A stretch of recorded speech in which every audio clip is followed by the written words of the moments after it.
Hello my friends. I want to show you a display that I recently built of some relics that Gil and I found actually, oh my gosh, it's been a couple years ago now. Some of them you've probably seen before, but not together as one unit like this. And sometimes I like to show what I do to display things so that might give you ideas for collections that you have. Before I get to that piece, I was going to show you specifically behind me here are some displays that I've made of some of the Indian artifacts and things that I've found, so that they can be nicely displayed on the wall so that you can look at them whenever you want to, and you can regale people who come to visit at your house with the wonderful collectibles that you have that you've found yourself. What I want to show you today though is this, and I'm gonna give you a better view of it in a minute, but these are pieces that were found here in Saginaw, Michigan, and they almost all have pertain to one thing in particular. So I'm going to set this down. Believe it or not, it's a little bit heavy, and I want to show you these and explain to you a little bit about them. All right, here we go. All of these pieces were found on Michigan's east side in an area that was at one time a very heavily densely populated business area and a lot of Victorian homes. It was during the Victorian era. Now there's basically nothing in this particular area. But these pieces are pretty cool. The main piece in here that's my favorite is this piece, which I did not find myself. Gil found this one, and he gave it to me. And you'll see that it has a dragon's head, very cool dragon's head here, and it comes down forming the dragon's body with one of its wings here, and it's just a really ornate and beautiful piece. And there have been a pair of these, and that they would have been on each side of an oil lamp that would have been hanging, in a room from the ceiling. So that's a pretty cool piece. Now these pieces here, these are all shotgun shells, and I didn't polish any of these, but these are all brass shotgun shells. Now the research that I did indicates that these were being used primarily during the late or directly after the Civil War. Now where I found these here in Saginaw, it looked as if there had been a workshop there that had crumbled and fallen in on itself in time, and it buried a whole bunch of stuff there, including these. Now in total there were about, including complete shells and partials, there were probably representative of about 30 different shotgun shells. Very cool pieces, very collectible pieces. Over here, I'm sorry about the glare on this, these end of the shell where it would the pin would hit it and it would fire off. Here is a rim shot bullet. Here's this one next to it.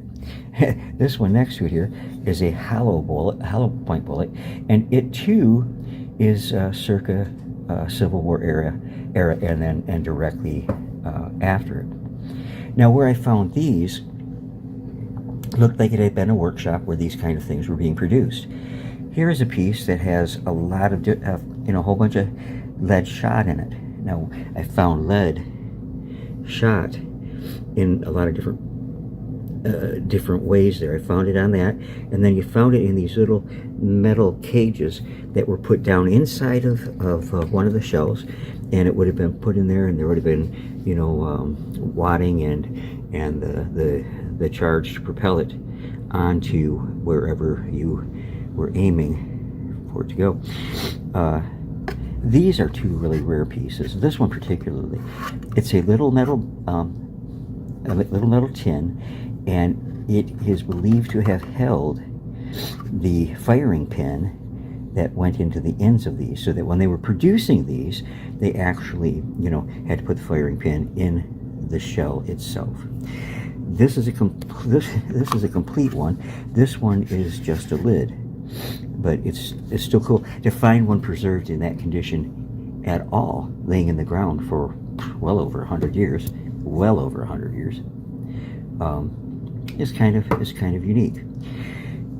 This piece is really cool too. This is a small crucible for smelting metals, And this again was found at the same site as these other pieces. And this, yeah, this is a very nice crucible, fired at very high temperatures. And yeah, that was kind of a rare find, I think. Don't even, Andy. My cat, Andy. And then, down here in the corner, the men enjoyed a good smoke back then. This pipe, I turned over in the dirt by these, but I didn't see it, and it was laying out there clear as can be. And Gil kind of pointed at it and said, "Wow, look at the pipe you found." And it is a nice one. It's a little bit ornate, but very nice. Now this one is of a different type. I think this one's a little bit earlier. And in this one, you would have put a hollow reed, which to draw the smoke through. This one would have been complete, but it would have been longer with a mouthpiece that was formed of the clay. So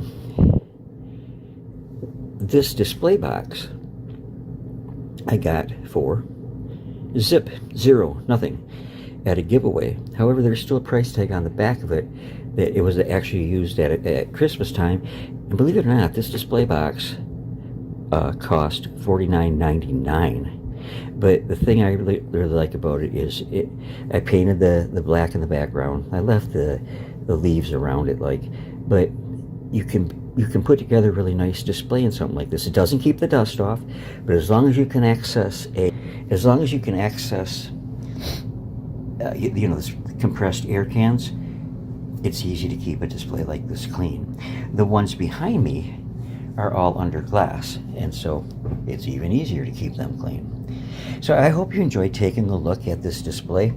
I'm hoping that this next week that I am going to get back over to this site and be able to do a little bit more prodding around. It's been quite a while since I've done anything like that. The last 2 months I've been pretty sick and just starting to feel back to my normal self. So anyways, good to be here with you. God bless you, and I will talk to you or see you again real soon. God bless.